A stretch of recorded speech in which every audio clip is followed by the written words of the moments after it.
se refere a um trabalho de pesquisa de doutorado, ainda em andamento, porém já se aproximando da sua versão final. Versamos sobre a licenciatura em História da Faculdade de Filosofia Santa Doroteia e tentamos mostrar como se deram as composições curriculares do curso de História entre os anos de 2001 e 2014 e os enredamentos entre suas mudanças e alterações do currículo formal com as questões que envolveram a formação docente cotidiana da FFSSD e os currículos praticados pensados por ex-professores que atuaram no curso de História da instituição. A Santa Doroteia foi uma instituição educacional privada e católica de nível superior, dedicada às licenciaturas, ou seja, a formação de professores e professoras em nível superior. Ela situava-se na cidade de Nova Friburgo, na região serrana do estado do Rio, e iniciou seus trabalhos como uma instituição autônoma e com este nome, na virada dos anos de 1965 para 66. Antes ela já existia, mas era somente um departamento feminino vinculado à Faculdade de Filosofia Nossa Senhora Medianeira, que nasceu a partir do Colégio Anchieta, de tradição católica também aqui em Nova Friburgo. E, lamentavelmente, a Santa Doroteia encerrou suas atividades educacionais por uma série de fatores no ano de 2014. Aqui eu trouxe algumas imagens, né, para quem não conhece a instituição. Aqui a imagem da fachada da Santa Doroteia, quando ela estava em funcionamento. Aqui uma imagem da parte interna, do espaço interno principal, e a imagem de como está hoje, né? Depois do fechamento da instituição, o prédio ficou numa situação muito complicada de desgaste e acabou sendo passado para o Colégio Nossa Senhora das Dores, que agora tem a educação infantil funcionando no lugar onde era o prédio da Santa Doroteia. Principais objetivos da pesquisa em andamento: tecer conexões entre os currículos formais e os praticados pensados no curso de licenciatura em História entre os anos de 2001 e 2014. Relacionar as alterações e mudanças do currículo formal do curso ao longo do século XXI com as políticas educacionais brasileiras e com os documentos legais vigentes no país referentes à área do currículo e da formação docente. Apresentar a relevância da FFSD para a formação de professores em nível superior, tanto na cidade de Nova Friburgo, quanto nos municípios aqui nas proximidades.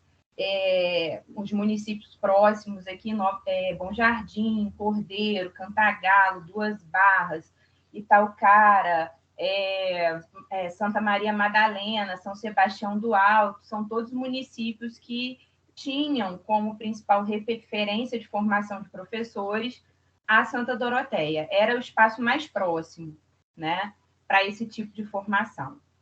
Identificar como os currículos da licenciatura em História eram praticados, pensados pelos ex-professores nas suas práticas cotidianas.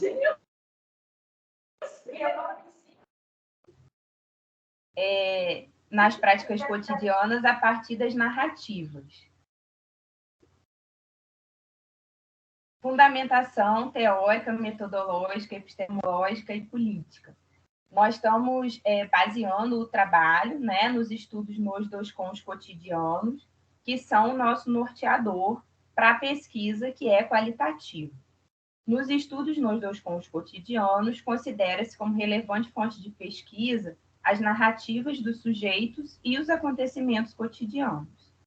No campo teórico, dialogamos com autores como Michel de Certeau, Boaventura de Souza Santos, Nilda Alves, Inês Barbosa de Oliveira, dentre outros. O uso de diversificadas fontes contribui para o enriquecimento desse trabalho de pesquisa, que tem como fontes de destaque as documentais, bibliográficas e narrativas. Essas últimas, as narrativas, foram captadas a partir de entrevistas-conversa com a última diretora da Santa Doroteia e com 5 ex-professores que foram praticantes pensantes dos currículos em foco.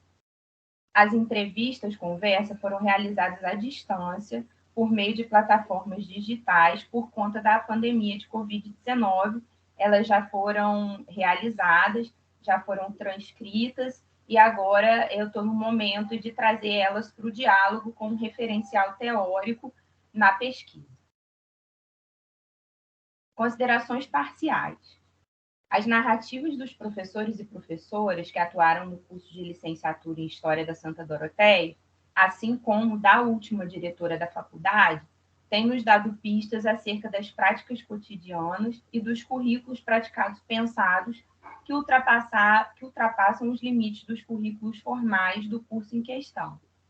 Temos feito uma tessitura entre as fontes oral e escrita, perpassando os currículos formais, que foram modificados em 2001, 2006 e 2009, e os currículos praticados pensados no cotidiano, sem preocupação com hierarquizar as fontes utilizadas.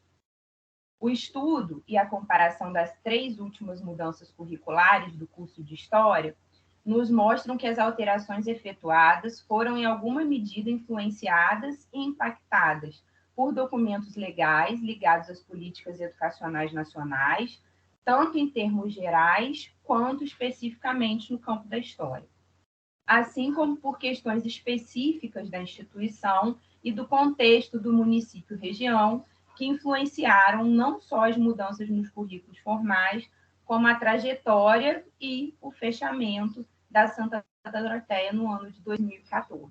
Então, parcialmente, são essas as considerações que a gente consegue apresentar até agora, já que a pesquisa ainda não está finalizada. Também eu não falei anteriormente, mas a gente trabalha com a concepção de currículo como criação cotidiana, que é importante, um norteador importante aí para o desenvolvimento da pesquisa. É isso, não poderia deixar de finalizar com uma frase do Paulo Freire, né? Quem ensina aprende ao ensinar, e quem aprende ensina ao aprender. E o meu agradecimento aí pela participação de todos e por a gente estar nesse espaço podendo trocar ideias aí sobre as nossas pesquisas.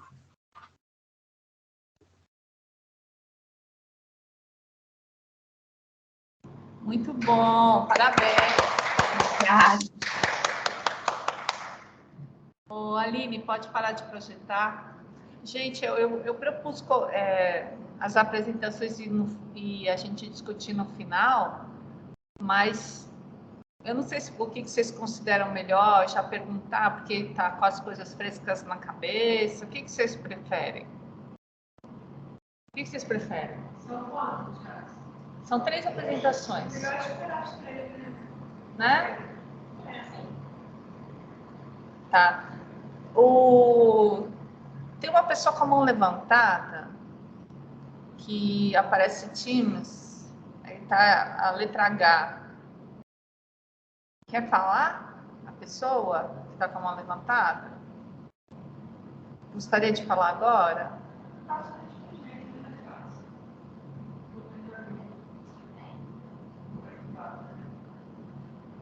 Ana, você quer projetar? Fica à vontade. Obrigada, Aline. Parabéns, viu, pelo trabalho. Já está nas análises, que maravilha.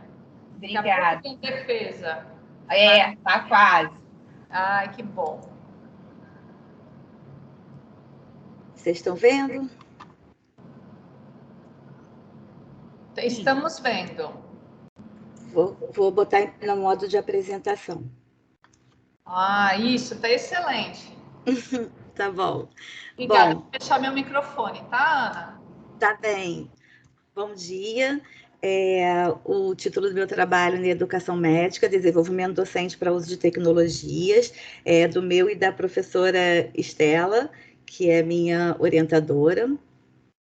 Primeiro eu vou só dar uma contextualizada, porque sempre quando eu começo a apresentar a falar sobre educação médica, as pessoas me perguntam se eu sou médica.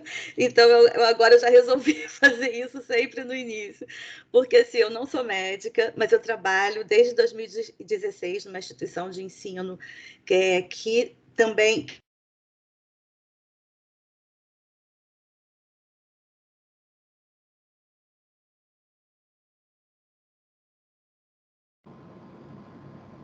Ana, travou aqui. Tá me ouvindo? Focado já, espera que ela desligar a câmera dela. Quando ela voltar, eu vou falar isso. Aconteceu alguma coisa que eu saí. Não, não sai não, fica aí. Só desliga a sua câmera para gente, para melhorar a conexão. Tá bom, vou desligar. Tá ok agora? Tá, sim, pode continuar. Qualquer coisa a gente avisa. Tá bom. Enfim, mas eu já trabalho com tecnologia na educação desde 85, então, e com desenvolvimento docente também já há bastante tempo, e por isso que chegou a essa composição de educação médica, desenvolvimento docente e tecnologia.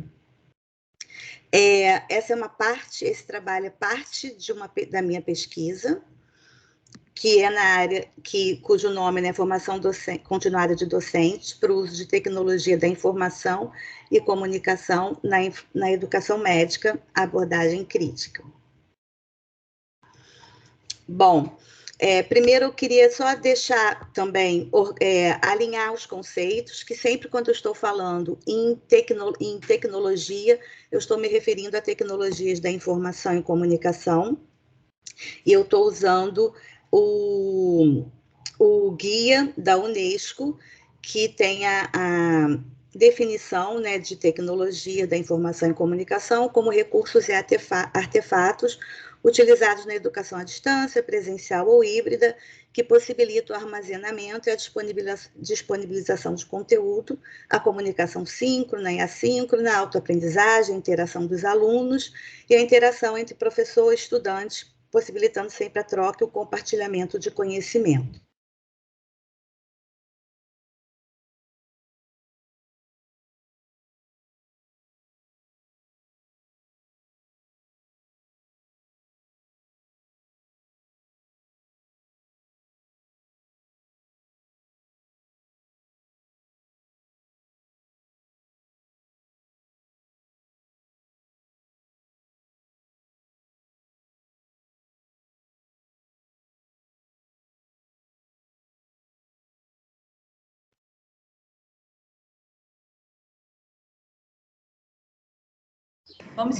Vamos esperar um pouquinho para ver se a Ana volta, Ana Maria, mas é muito interessante essa pesquisa, né? Pelo título, ela ainda não chegou no objetivo geral, eu não conheço a pesquisa, não sei se a professora Estela gostaria de falar alguma coisa sobre a pesquisa, a gente aguarda, mas acho que é uma temática super relevante, porque o uso de tecnologias de informação e comunicação na educação médica e nos procedimentos médicos se expande muito, né?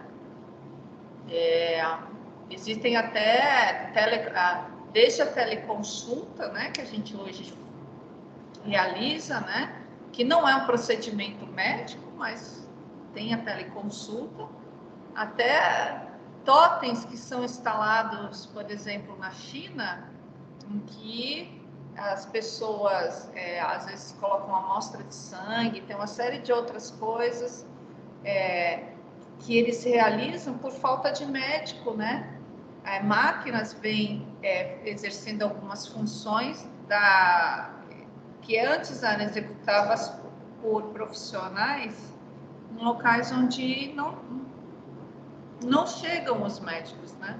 Tem um documentário muito interessante do Ronaldo Lemos sobre a medicina na China, de como processos vêm sendo automatizados. Estela? Parece que a Ana está com dificuldade para entrar, né? Caiu. Acho que agora caiu mesmo. Não, mas esse trabalho realmente é muito interessante. Ela coloca assim, informação e comunicação, porque tem muita tecnologia envolvida no curso, né?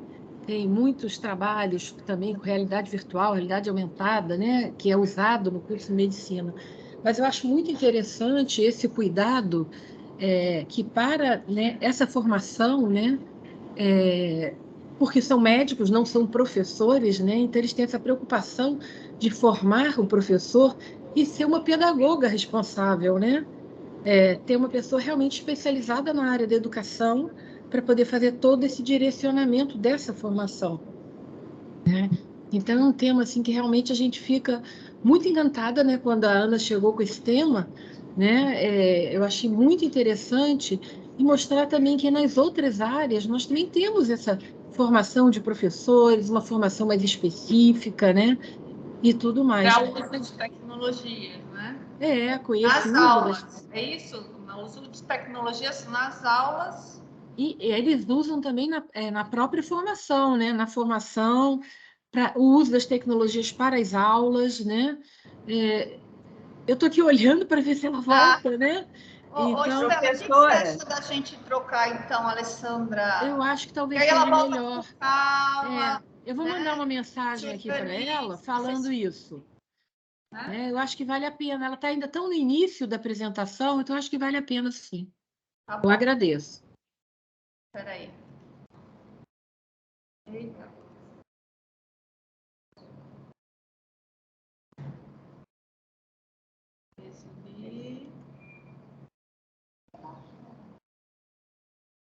Mas às vezes ele não reconhece. Vocês estão enxergando? Foi? Oi?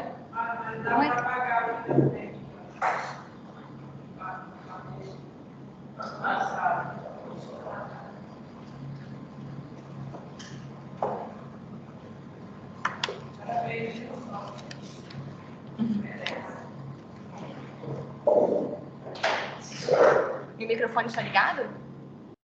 Meu microfone está ligado?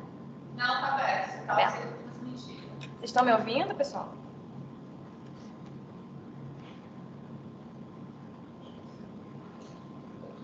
É que não dá para ouvir? Vocês estão me ouvindo? Bom dia a todos. Não? Bom dia, estou te ouvindo. Não, tem nada a ver. Não? Fala mais alto. Vocês estão me ouvindo? Gente, mas eu falo mais. Eu estou ouvindo. Ah, obrigada. Eu estou ouvindo. Estão ouvindo também Sim, a ouvindo. apresentação? Sim, né? Então vamos lá. Bom, eu sou a Alessandra Santos. Alessandra, a apresentação eu já não estou vendo mais, eu estou vendo só você na câmera.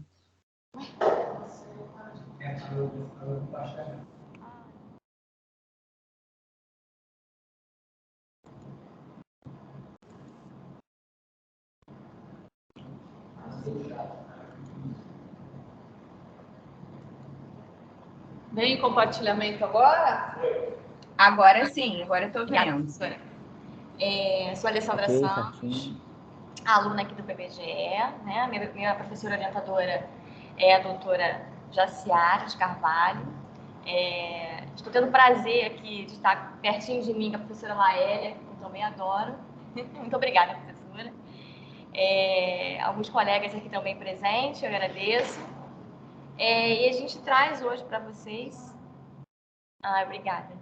A gente traz hoje para vocês um estudo, né, dos fatores que contribuem e que dificultam a integração de tecnologias ao currículo.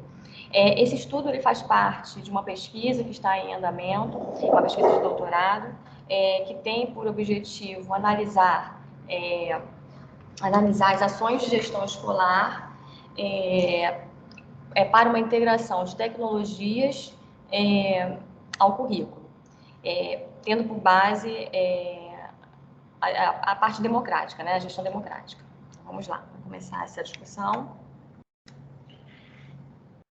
Bem, Então, a gente sabe que antes da pandemia, né? Sim, desculpa, deixa eu situar vocês no panorama desse nosso estudo, né? A gente vai estar falando um pouquinho sobre a questão da educação básica, tá? Da escola pública. E o cenário, a gente vai falar um pouquinho do período do ensino remoto emergencial, tá bom? Então, vamos lá. Bem, antes da pandemia, a gente sabe que a questão da desigualdade educacional, né, e também do abandono escolar, da evasão escolar, elas sempre foram situações preocupantes na nossa sociedade, né? Então, a desigualdade educacional, ela sempre esteve presente e a pandemia acabou escandalizando isso, né? Escancarou esse cenário aí. Então, a gente traz aí para vocês uma ilustração. Ai, estou tão perto aqui da câmera. Tá aparecendo. Me aparece, gente? Não, não aparece. Não, tá. Então, a gente traz aí uma ilustração para vocês, né? Desse cenário aí, dessa desigualdade, onde a gente tem aí uma criança, né, de um lado, onde se sugere ali, né, toda um contexto ali que a criança está com umas tecnologias, né, tem um laptop, tem um fone de ouvido ligado a um celular, né, tem uma bancada, uma claridade, uma cadeira confortável de game, uma janela, uma claridade, né? Aliás, na janela tem lá uma projeção de universidade, né? Ou seja, subentende-se que vai ter um futuro brilhante pela frente, enfim. E do outro lado, né, nós temos uma criança também, num cenário já, numa cozinha, parece ser uma cozinha, tem uma garrafa térmica, uma caneca, uma panela, né? A janela é de madeira, a iluminação é precária, uma cadeira desconfortável, enfim. Então, está usando, o que nos chama a atenção, é um material impresso, né? Seja um livro ou uma apostila, enfim, um lápis e um papel. Bom, o distanciamento social, né, a suspensão das aulas presenciais, né, o fechamento das escolas, né, ela acirrou ainda mais essa desigualdade.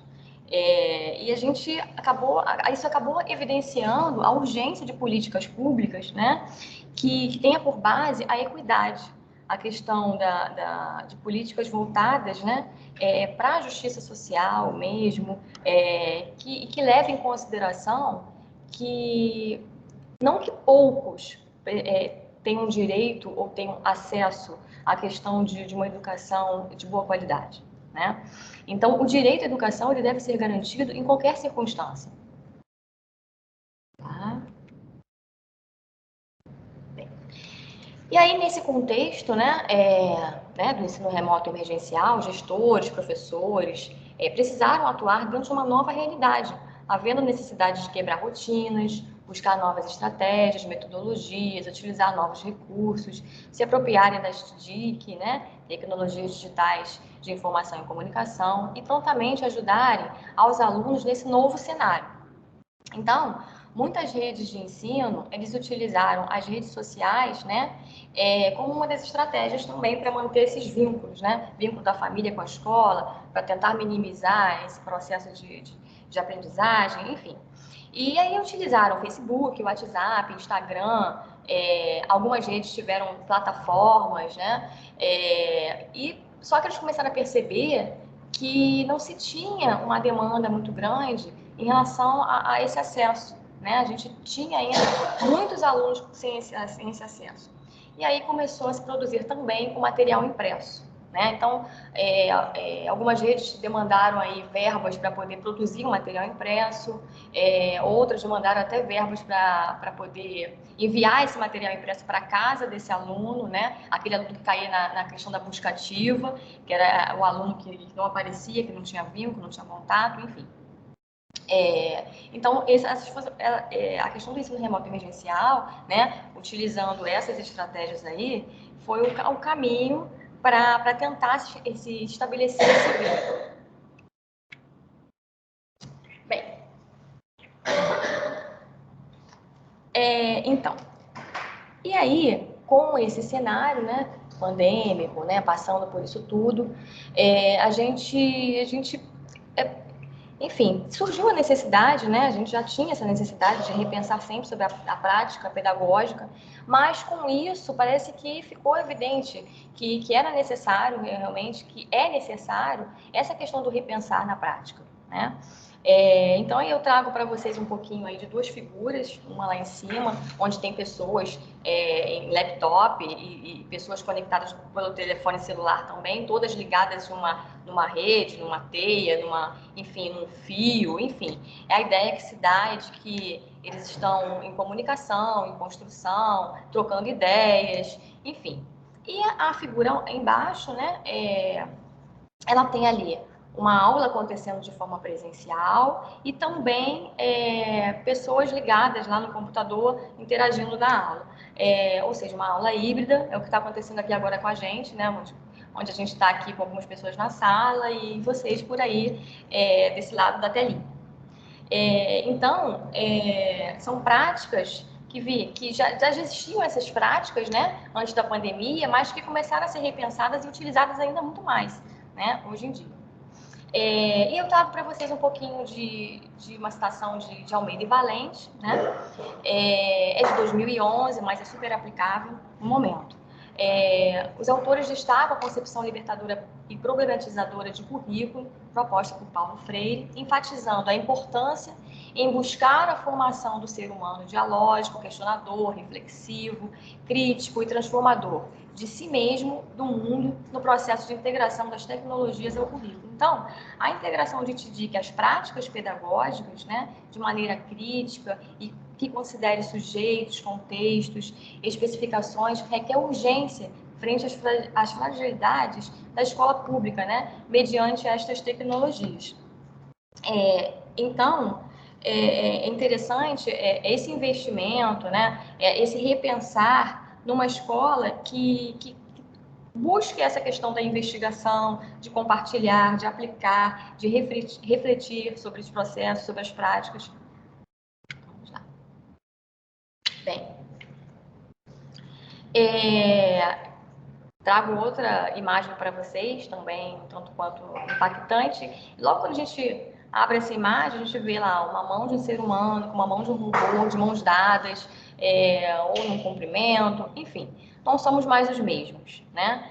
E apesar de termos os avanços tecnológicos a todo vapor, a escola pública fica com uma lacuna diante dessa realidade, né? A gente tem aí internet na vida da gente, né? Enfim, tudo que a gente faz, a gente chega em casa, tem internet, a gente tem as tecnologias, né, em tudo que a gente faz, não só a internet, desculpa, gente. A tecnologia está na sociedade, está no mundo, ela vem avançando, né, num acelerar que a gente não consegue dar conta disso, digamos assim. E a escola vai ficando para trás, né? Então, por mais que a gente tenha hoje uma escola pública, né, que tenha alguns instrumentos, enfim, alguns aparelhos tecnológicos, né? A gente ainda tem muito a avançar para poder ter ainda essa integração de tecnologias às práticas pedagógicas, né? Quando a gente fala currículo, a gente está direcionando mais as práticas pedagógicas. E a gente traz um pouquinho, né, de acordo com o estudo que a gente está fazendo, dos fatores que vêm dificultando essa integração, né, a partir da literatura que a gente está fazendo a leitura. Bom, a infraestrutura precária existente nas escolas, né, quando eu falo de escolas, a gente fala de escolas públicas, né, a questão da pouca capacitação para os profissionais de educação. Então, assim, os professores reclamam bastante das capacitações serem ofertadas fora do horário de trabalho. Então, na realidade, existe um pouco de oferta, né? Mas o que se fala muito é fora do horário de trabalho, né? Então, aquela garantia de se ter um horário de planejamento, então, muitas vezes não condiz com a realidade. Aparelhos tecnológicos desatualizados, precisando de manutenção. A gente tem aí... nós tivemos alguns anos atrás, né? Enfim, um programa, né, que era o ProInfo, que tinha os computadores nas escolas, enfim. Mas os computadores ficaram desatualizados, muitas escolas não existem mais os computadores, fecharam as escolas, desculpa, os laboratórios de informática, eles transformaram o espaço do laboratório de informática em outras salas, né? Enfim, e não se teve essa manutenção necessária nos aparelhos. Rede de internet com sinal oscilando. Isso quando se tem, porque muitas escolas públicas não têm nem ainda a internet funcionando, né? Pois é. Alguém falou alguma coisa? Mas se você quiser, você começa a se apresentar e depois eu entro. Tem alguém com o microfone aberto? Fecha, por favor. Então, continuando. Sobre redes de internet com sinal oscilando. Nós temos também a questão de muitas áreas, né? Por exemplo, aqui no estado do Rio de Janeiro, nós temos aí alguns municípios, município na Baixada Fluminense, né? Que algumas operadoras nem entram. Então, é ofertado para aquela comunidade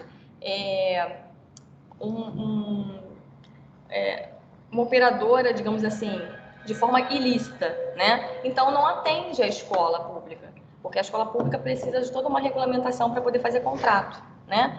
Então, a escola acaba ficando sem sinal de internet, tá?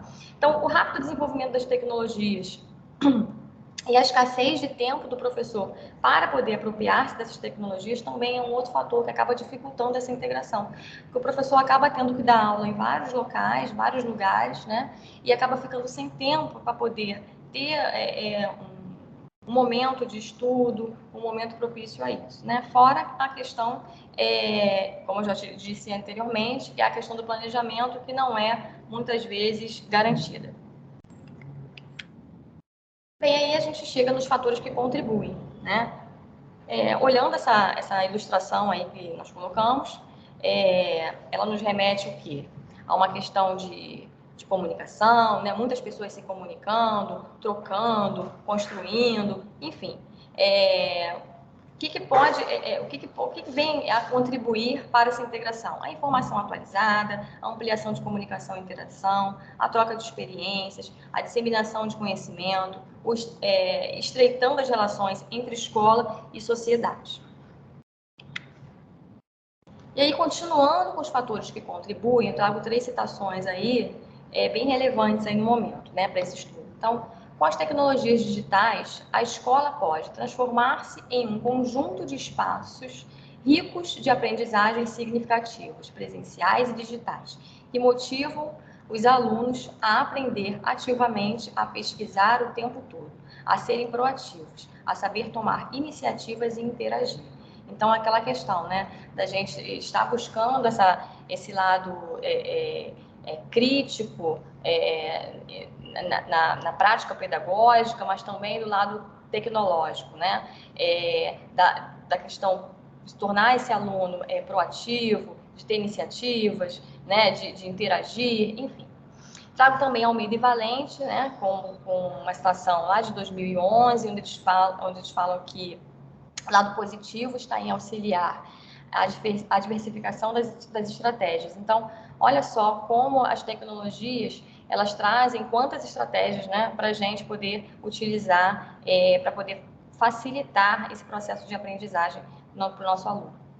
E trago também Silva, com um artigo de 2019, onde ele vem falando também da importância da gestão escolar, né? Desse gestor escolar e da sua equipe para fazer essa integração acontecer de fato lá na ponta na escola. Então, uma gestão escolar comprometida com a inovação da escola direciona, junto aos professores, uma prática reflexiva sobre as contribuições que a tecnologia pode proporcionar aos processos. Tá? Então, os recursos tecnológicos sozinhos, eles não geram as mudanças, né? Então, a gente precisa estar envolvendo essas pessoas, esses atores na escola, para estar pensando, repensando na prática e tentando e buscando esse envolvimento dessa integração das tecnologias às práticas pedagógicas, né?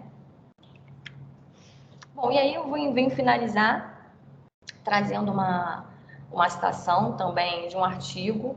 Esse artigo também vem falando sobre a questão da importância da gestão escolar, né, do diretor da escola, com essa equipe, do trabalho, a importância das políticas públicas, né, da urgência das políticas públicas. Bom, e aí vem que as ações promovidas, quer seja pelos governos, quer seja pelas escolas, e seus sujeitos com o uso das tecnologias digitais no contexto da educação não se limitem a uma resposta pontual restrita à emergência, né, para uma pandemia que aterrorizou o mundo e as sociedades, mas que efetivamente se possa pensar em uma política pública efetiva e de continuidade, porque na realidade que a política não seja política de governo, seja uma política de governo partidário, seja uma política pública realmente que dê continuidade, ou seja, não se encerre em um governo, não se encerre findando um partido, digamos assim, né? Então a gente precisa disso. E finalizando, essas são as referências que nós utilizamos, tá? E eu trago aí também Paulo Freire, como uma colega anterior. Ensinar não é transferir conhecimentos, mas criar possibilidades para a sua produção ou a sua construção. Quem ensina aprende a ensinar e quem aprende ensina a aprender. Muito obrigada a todos.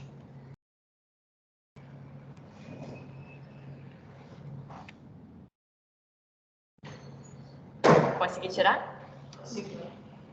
Obrigada, Alessandra. Obrigada, pessoal. As anotações que vocês fizeram, os comentários, a gente vai aguardar um pouquinho. Eu estava conversando com a professora Estela rapidamente, ela me explicou que... A Estela, aparece aí para explicar a situação da Ana Maria, coitada. Pronto. Acho que vocês já estão me vendo e me ouvindo. Não, o que aconteceu foi o seguinte, caiu lá a internet, então ela ficou sem internet, mas tem um dos filhos dela mora próximo, ela está se deslocando para lá para fazer a apresentação, mas nós combinamos assim, eu vou iniciar, né, com o PowerPoint que eu tenho, que depois ela ainda aprimorou, mas eu vou iniciar com o que está aqui comigo, e ela chegando, né, na casa do filho e tal, ela retoma a apresentação, que naturalmente vai ficar muito mais rica, né? Com a participação, com a apresentação da Ana, né? Mas vamos fazer aqui, eu vou compartilhar. Estela, também Sim. podemos fazer o seguinte, se você achar que é uma boa, a gente pode comentar os trabalhos que já foram apresentados, e depois a Ana apresenta, e aí a gente comenta o dela. O que você acha? Eu acho que é até interessante, que eu também estou preocupada lá com a Aline, com a energia dela, de repente a Aline cair. Engraçado então, que a Aline foi primeiro por causa da energia, acaba... É isso, gente. São os fatores que contribuem, os fatores que atrapalham a integração de tecnologias práticas pedagógicas, não é? Então, acho que podemos fazer isso, sim. Pega uma cadeira que você fica... Né? Ótimo. Bom, se alguém quiser fazer um comentário ou alguma pergunta, é só levantar a mão ou aqui também, vocês façam, tá bom? Acho que é bom acender a luz. Mário, por favor, ou Roberto, acende a luz.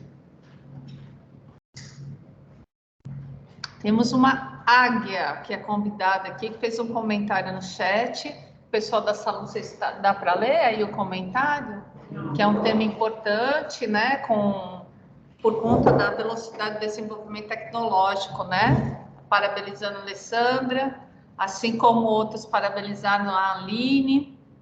Eu acho que a Ana já entrou. Ah, parece que... Entrei. Mudei de cenário. Que bom. Então a gente volta para a Ana e depois a gente dá continuidade à conversa, tá bom? Tá bom, gente. Desculpa, mas consegui resolver. Fica tranquila, somos todos de casa. Tá, deixa eu só abrir aqui o PowerPoint. Tá bom. Ainda bem que o filho mora pertinho. Pois é. Vim correndo na casa dele. Você fala de Niterói, né? Estou em Niterói, sim. Nossa, tá muito instável a internet. Nossa, aqui, assim, desse jeito nunca tinha acontecido. No fim de semana eu fiquei sem internet e fui para casa do meu pai também. Bom, vou deixar o microfone, tá bom? Tá tudo certo aqui, deixa eu só... Acho que você pode continuar lá da onde você tinha parado. Tá, eu só vou colocar o modo de apresentação. É aqui, né? Então, eu estava explicando, né, que quando eu falo de tecnologia, eu estou falando das tecnologias da informação e comunicação. E aqui é um ponto que eu também gosto de falar, porque, assim, nas escolas médicas é comum a gente usar esse termo desenvolvimento docente. Só que eu percebi, né, que no seminário de tese que aconteceu isso, eu vi que esse termo não era tão usual na educação. E aí eu tenho falado de formação continuada de professores, que é a mesma coisa. E eu tenho usado o NOVA, que fala de uma formação inicial, que acontece nos cursos de graduação, a indução profissional, que é quando um professor começa a dar aula na faculdade, numa instituição, não necessariamente instituição de ensino superior, quando ele inicia a sua prática docente, trocando ideias, refletindo sobre sua ação, e ele aborda também a formação continuada de professores, que é nesse lugar que eu estou, né, na minha pesquisa. Bom, a minha pesquisa tem como objetivo analisar como ocorre a formação continuada de professores para o uso de TIC, no que tange a perspectiva crítica em cursos de medicina, em 2 instituições de ensino superior privadas situadas no estado do Rio de Janeiro.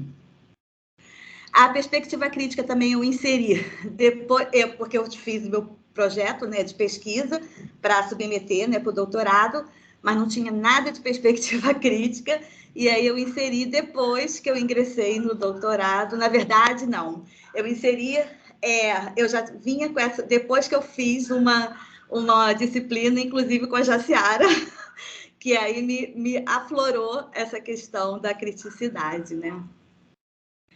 Bom, na metodologia eu vou passar por 4 etapas, né? Já estou passando: a revisão integrativa, a pesquisa bibliográfica, análise documental e entrevistas narrativas. Aqui eu coloco só o status, né, de como está atualmente. Eu já terminei a revisão integrativa, está bem adiantada a pesquisa bibliográfica, a análise documental, e estou no processo inicial das entrevistas narrativas. Bom, e aí falando, esse trabalho aqui especificamente, eu vou falar sobre a revisão integrativa. E a revisão integrativa é um tipo de revisão sistemática que começa a partir de uma pergunta-chave, e aí são estabelecidos critérios, né, para inclusão e exclusão dos estudos. Depois nós definimos as informações, né, que vão ser extraídas no estudo. A gente avalia esses estudos, analisa, né, a partir eu montei, né, uma planilha, uma tabela, e a partir daí a gente apresenta a revisão e a síntese do conhecimento, que tem um pedacinho aqui agora, né, que eu vou apresentar para vocês. A minha pergunta-chave foi, né, os professores de cursos de medicina são preparados para analisarem criticamente a utilização de tecnologias da informação e comunicação em sua prática pedagógica? E daí é por isso que entra também o desenvolvimento docente. Eu utilizei 2 bases de dados, a BDTD, que é a Biblioteca Digital de Teses e Dissertações, e o Catálogo de Dissertações e Teses da CAPES, a BDTD do IBICT, né? Meus critérios para inclusão e exclusão são, eu escolhi dissertações de mestrado e teses de doutorado acadêmico. A partir de 2015, isso tem um porquê, é que foi instituída, né, foi publicada as diretrizes curriculares, as últimas diretrizes curriculares nacionais do curso de medicina em 2014. Então, eu comecei a olhar a partir de 2015. Todas no idioma português e que tivessem o arquivo completo, né, disponível. Os descritores utilizados foram tecnologia, educação médica e desenvolvimento docente, e as suas combinações 2 a 2 e todas juntas, né?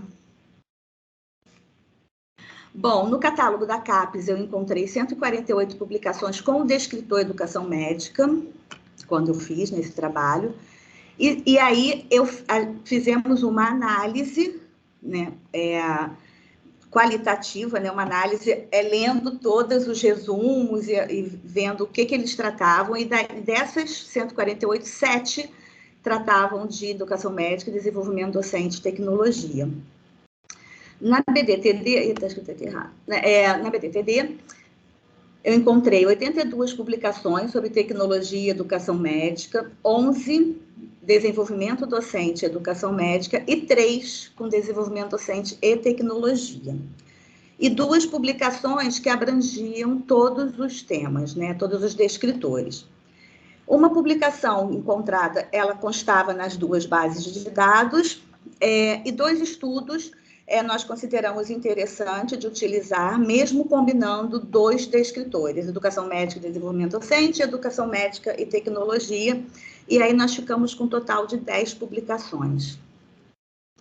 Dessas publicações, né, aí eu coloco aqui, 60% eram dissertação, 40% tese, e 50% foram publicados em 2017, aí tem aqui as outras, né, para não me estender muito, e 60% foram publicadas em São Paulo, e as outras estavam em Minas, Goiás e Bahia. Os descritores, né, então, dessas publicações, todas abordavam a educação médica, 9 desenvolvimento docente e 8 tecnologia. Aqui são algumas análises que eu busquei, né, dessas 10 publicações. Então, 2 autores falam, né, que o desenvolvimento docente, a gente fala muito em Programa de Desenvolvimento Docente, PDD, né, que o PDD é um caminho para mudança e que eles colocam também, foi colocado também, que muitos professores eles não são preparados para ensinar no ensino superior, né, principalmente nessa área. Tem muitos professores médicos, tem também farmacêuticos, fisioterapeutas, enfermeiros, que muitos não fazem, a grande maioria não faz licenciatura, enfermagem ainda tem a licenciatura, mas muitos não fazem. Tem também biologia e tem também aqueles que fizeram licenciatura. Que é preciso que o professor, né, invista na sua formação, né, de maneira contínua, no seu desenvolvimento, mas que isso também é um compromisso da instituição de ensino, né, que a instituição de ensino precisa pegar esse compromisso para ela, até porque sabendo que eles não são preparados para a docência. E que há uma prevalência de ações pontuais e não processuais. Isso foi citado ontem, se eu não me engano, foi pela professora Laélia, que falou isso, né? Que a gente realmente... O que acontece muito é que existe a semana de desenvolvimento docente no início de cada semestre, mas depois, aí eles fazem uma oficina, 2 oficinas, e depois isso se dilui, muitas vezes, né? Não há essa preparação, esse trabalho junto ao professor durante o semestre todo, o ano letivo. Que o foco não deve ser apenas, isso aí foi uma autora que colocou, né, que o foco não deve ser apenas na instrumentalização do docente, e aí vários falaram que é necessário uma reflexão crítica sobre a prática docente, e também pensar na formação de profissionais críticos. Além disso, também é citada a utilização de novas metodologias e de TIC, e também de novas ferramentas. Em um autor eu vi, né, a gente encontrou falando de avaliação, não só ferramentas no processo de aprendizagem, mas também especificamente em avaliação. Peraí, pronto. Deixa eu ver aqui. Em relação à tecnologia, eu destaquei só alguns, né, que falaram que os estudantes eles têm facilidade e interesse no uso, que a tecnologia tem potencial transformador e que é uma ferramenta importante e imprescindível no processo educacional. E daí eu respondo, né, eu tento aqui responder a pergunta-chave, né? Se os professores eles são preparados para analisarem criticamente as TIC, né, na prática pedagógica. E eu cheguei à conclusão que não, né, que há sim a atenção para o aspecto crítico, mas principalmente, né, assim, totalmente no que diz respeito à prática pedagógica dos professores, mas não citando as tecnologias no que diz respeito a pensar criticamente seu uso. E também a formação de profissionais críticos, isso foi bastante falado. E aí algumas considerações, né, que há necessidade de mais ações de formação continuada, né, para a utilização de TIC na prática docente, e que isso deve ser feito considerando, né, uma forma crítica e não sob uma visão solucionista que eu vi, né, como falar, a tecnologia ela é transformadora. A gente precisa, eu tinha esse discurso quando eu iniciei o doutorado. A gente precisa utilizar a tecnologia porque os alunos já usam, né? É o dia a dia, enfim, mas não há uma análise crítica em relação ao seu uso. E que as ações devem ser preferencialmente realizadas pelas instituições de ensino superior. Aqui é só falando rapidamente, né, da minha pesquisa. A gente está finalizando a pesquisa bibliográfica. Eu citei aqui alguns autores que a gente usa em relação à educação médica, tecnologia, abordagem crítica e formação continuada. Na análise documental, eu estou analisando, na verdade, são 4 documentos, o instrumento de avaliação de cursos de graduação, para a gente ver como que o MEC vê, né, o que ele está pedindo para as instituições de ensino em relação ao uso da tecnologia, como eles avaliam as instituições de ensino, que são instrumentos de avaliação que o avaliador do INEP precisa, né, preencher e seguir aqueles critérios, aqueles indicadores. As diretrizes curriculares também, né, sempre com foco na tecnologia, né, como que a tecnologia está sendo citada e está sendo vista nesses documentos. E os 2 projetos pedagógicos de curso, dos 2 cursos que eu estou, que fazem parte desse estudo e que cederam, né, os projetos para análise.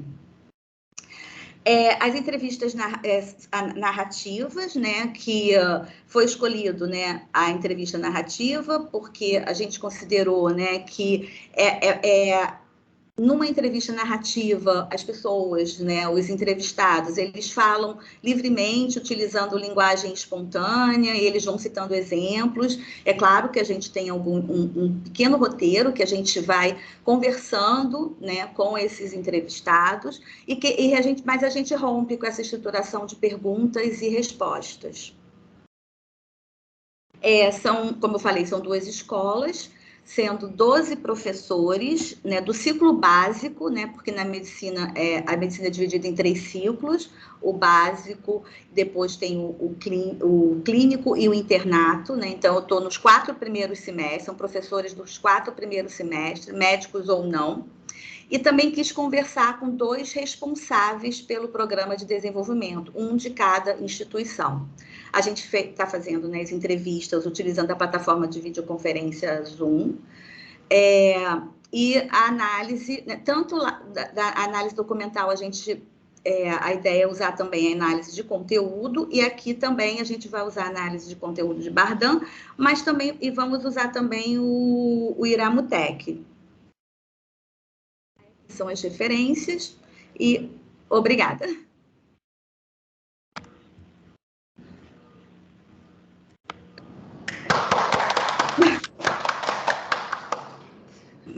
Obrigada, Ana Maria. Muito interessante a sua pesquisa. Ela Obrigada. tem qual fase? Já qualificou? Não lembro se você falou ou não. Não, a gente está... foi o que eu falei, a pesquisa bibliográfica, a gente ainda está em andamento, mas a gente já começou a dar uma olhada, né, na análise documental, e eu já fiz o projeto, as entrevistas piloto, né, e a gente já está para alinhar, né, a nosso roteiro de entrevista, e já fiz também algumas entrevistas, mas ainda não qualifiquei. Ah, tá, não qualificou. Então, aí já vou começar um diálogo, senão vai ficar, né? Vocês vão entrando na conversa. Levanta a mão, quem quiser falar. Eu gostaria de saber, achei muito interessante esse procedimento metodológico que vocês adotaram da entrevista narrativa. Até a Alessandra foi buscar o celular para a gente fotografar a referência, e aí uma pergunta, mas acho que você já meio que respondeu, se ela teria um roteiro, porque você lá no slide estava falando que era uma coisa de caráter mais espontâneo, né? O autor que você está usando. Isso. Você saberia explicar qual é a diferença entre a entrevista narrativa e as entrevistas que são padrão, né? Que a gente tem estruturada, semi-estruturada, enfim. Na verdade, o que eu tenho percebido, eu já tinha experiência com entrevista semi-estruturada e até mesmo estruturada. Mas o que eu senti é que na entrevista narrativa, apesar de eu ter alguns pontos que eu gostaria que eles abordassem, o que eu vejo é que muitas vezes eles já abordam espontaneamente. Então, eu já vou riscando, assim, sabe? Eu vou falar, falou isso, falou aquilo, e eu vou interagindo com eles, né? Então, assim, fica uma...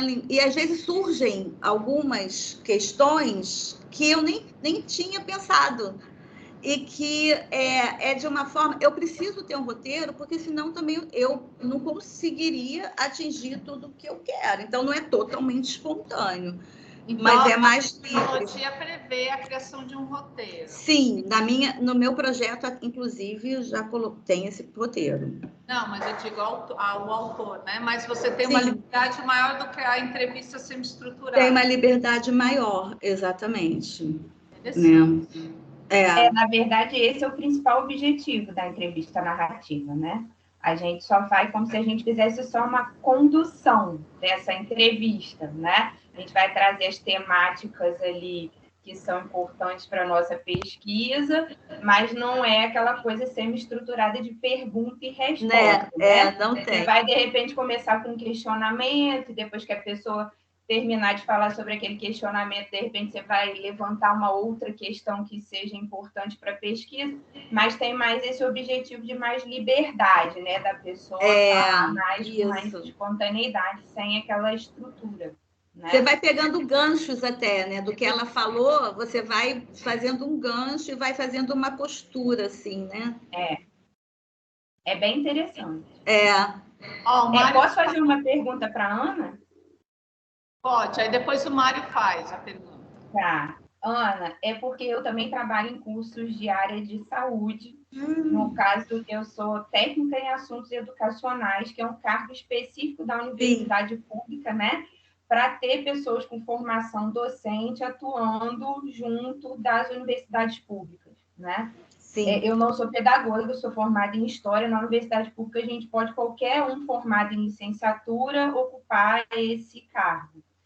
E eu trabalho no campus de Nova Friburgo, que é da área de saúde. Aqui a gente tem um curso de odontologia, biomedicina e fono.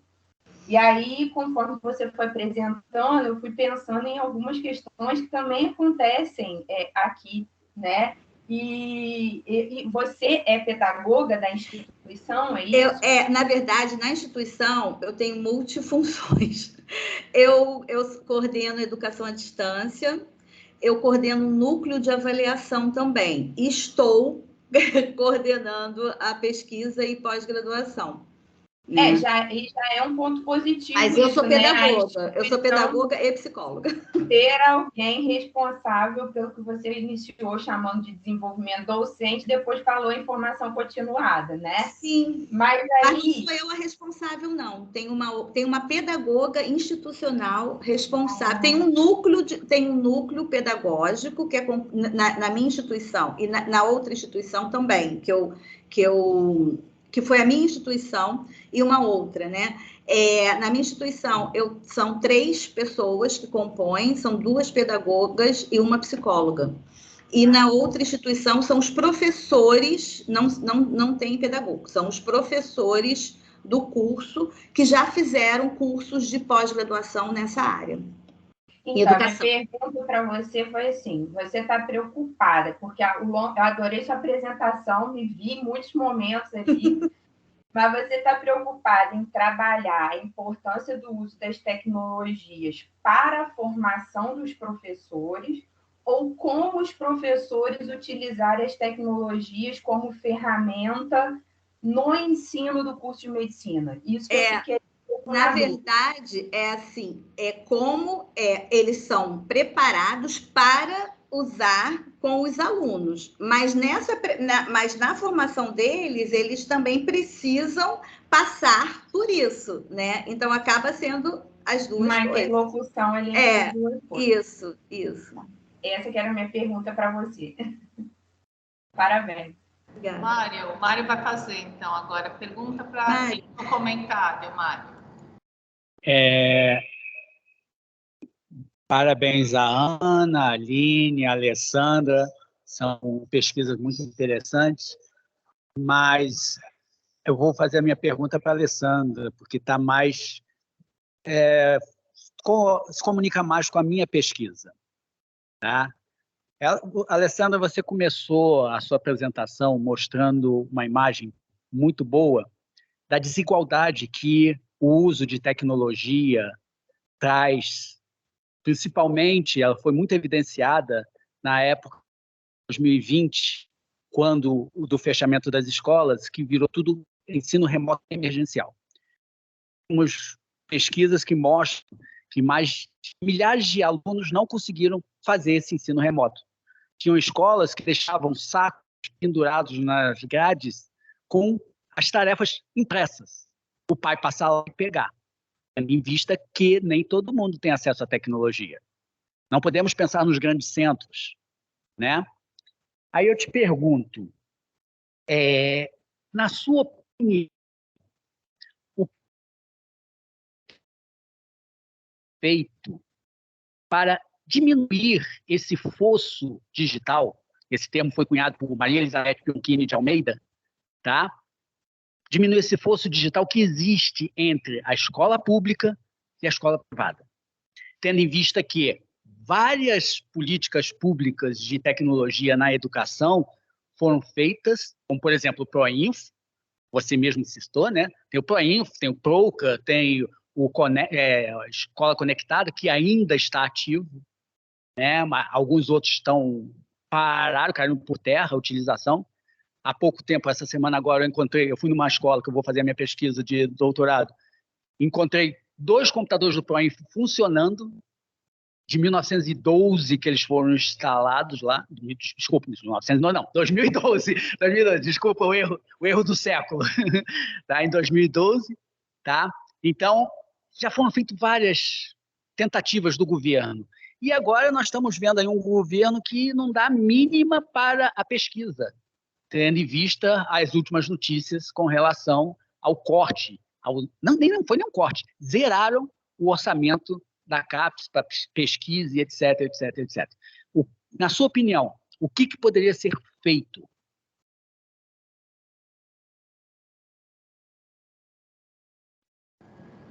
Mário, como é uma jornada acadêmica, que você tem identificado nos autores que, né, podem contribuir com isso? Nada como a minha alfabetizadora científica, que é a Jaciara, para melhorar a pergunta. A gente está só entre amigos aqui, somos todos orientandos e orientadores, então está tranquilo. Pergunta grande porte, né? O que você tem identificado? Bom, tenho identificado que, na realidade, o que os estudos apontam, né, é a questão de exatamente o que você falou.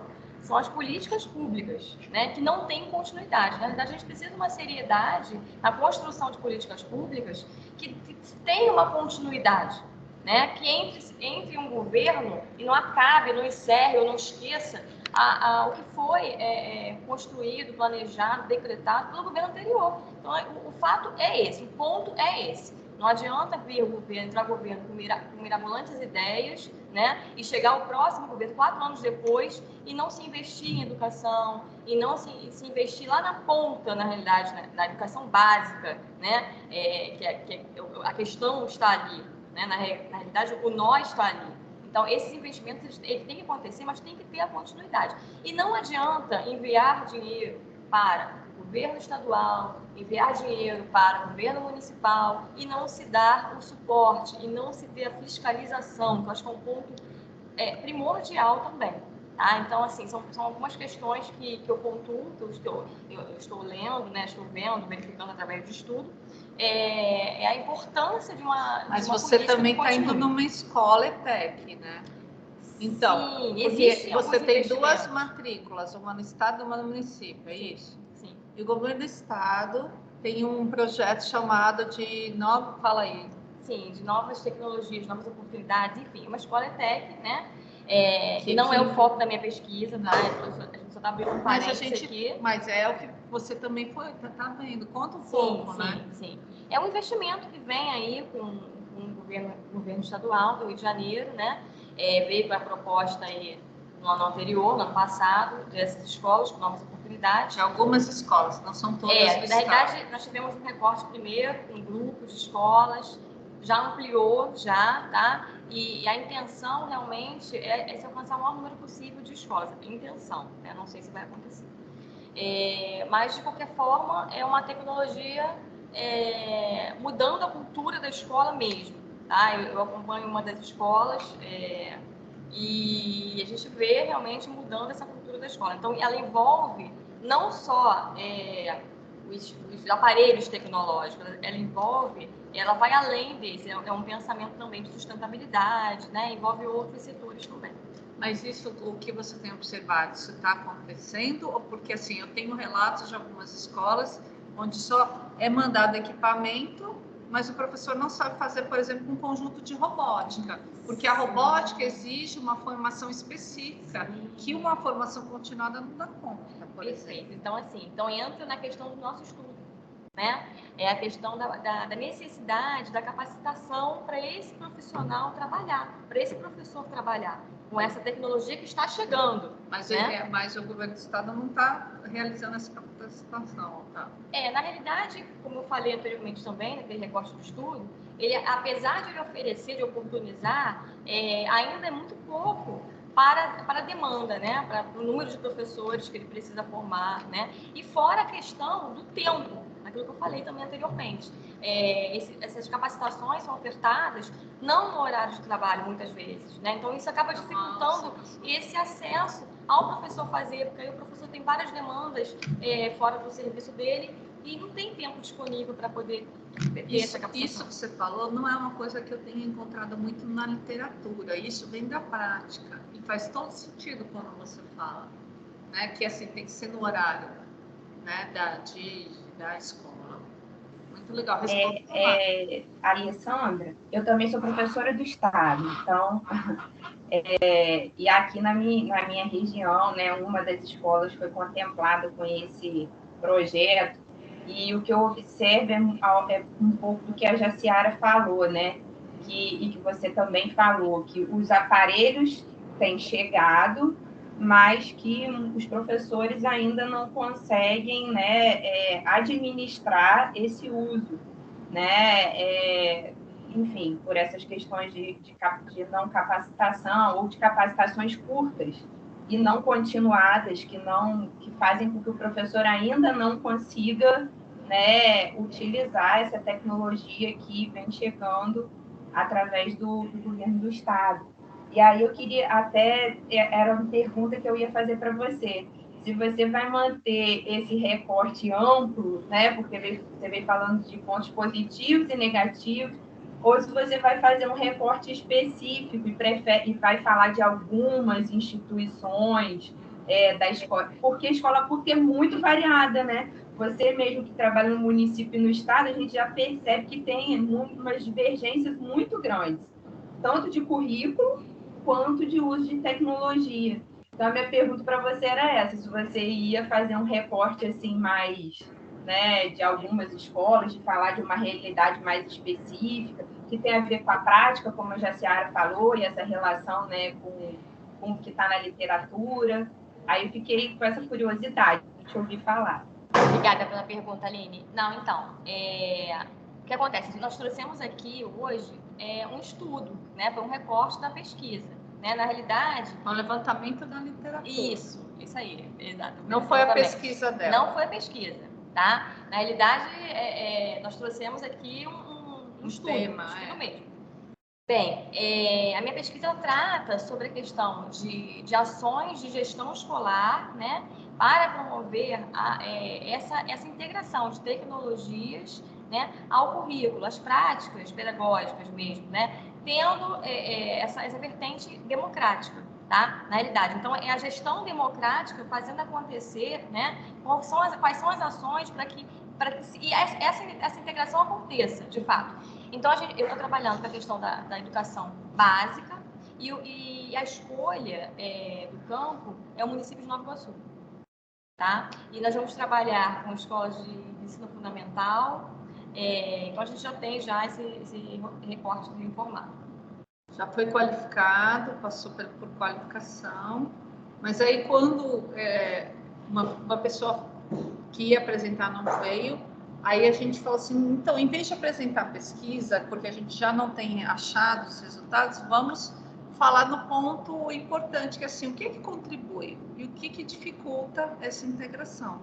E aí a pesquisa dela disse assim, qual é o papel do gestor? Como é que o gestor contribui para que as coisas aconteçam, mas numa perspectiva democrática?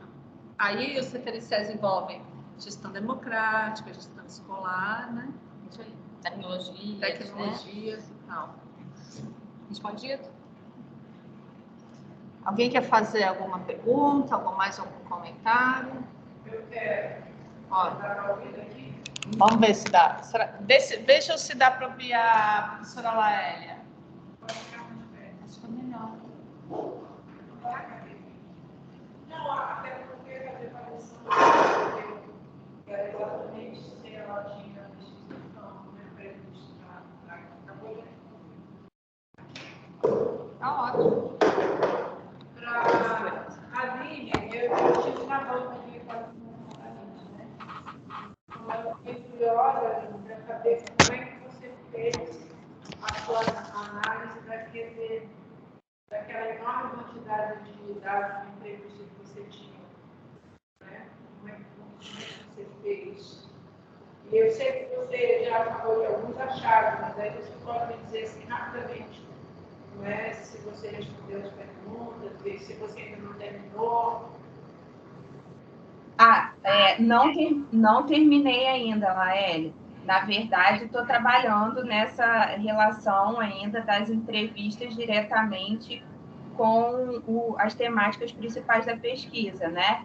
Eu já trouxe as entrevistas para conversar e com referencial da parte de políticas, né? O que os professores responderam sobre se eles conheciam aquelas políticas que estavam em vigência no momento, se eles responderam as questões das alterações curriculares só a partir da realidade local e das transformações que a própria instituição trazia para aquele currículo, e as questões mais gerais, assim, o conceito deles sobre currículo, se eles entendem que o currículo é uma construção cotidiana e tal, isso é o que eu estou trazendo ainda para a conversa aí nos 2 últimos capítulos, que são aí os mais importantes que eu considero da tese. Então, por enquanto, eu trouxe pouco ainda das discussões dos professores, né, das narrativas, para o trabalho em si. Só mesmo essa parte junto com as políticas. Você vai defender quando? Então, pretendo defender até abril. É para saber, né? Nada bom que eu fiz. Sim. Tem uma pergunta para ela também, depois da Laila eu quero fazer. Não, você quer fazer? Porque não tem uma para um. Ah, deixa eu fazer. Aline,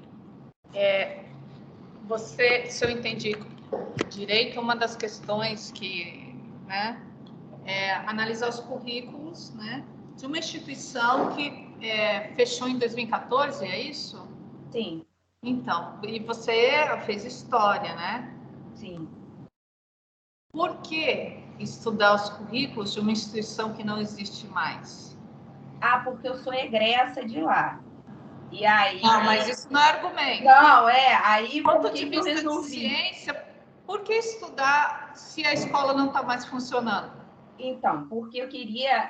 primeiro, porque eu gostaria de trabalhar com essa instituição especificamente, né? E segundo, porque a gente queria trabalhar a questão dos currículos, já que é o foco das pesquisas da minha orientadora, né? Então, a gente juntou esse interesse em trabalhar currículo da minha área de formação, né?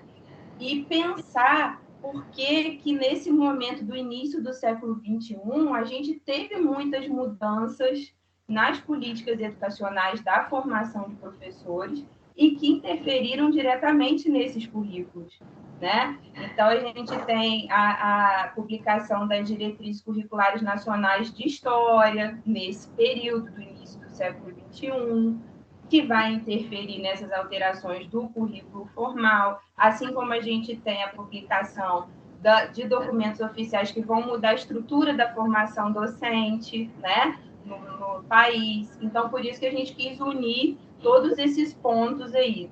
Tá, então, assim, como estamos aqui num processo de formação, né, quando você for apresentar em outro evento, não precisa dizer que é porque você é egressa, nem porque você queria essa instituição, porque, assim, do ponto de vista da ciência, isso não tem relevância. Então, o fato de ter passado por várias mudanças ao longo da história, os currículos e tal, aí é um interesse. Mas você falou tudo em relação ao passado.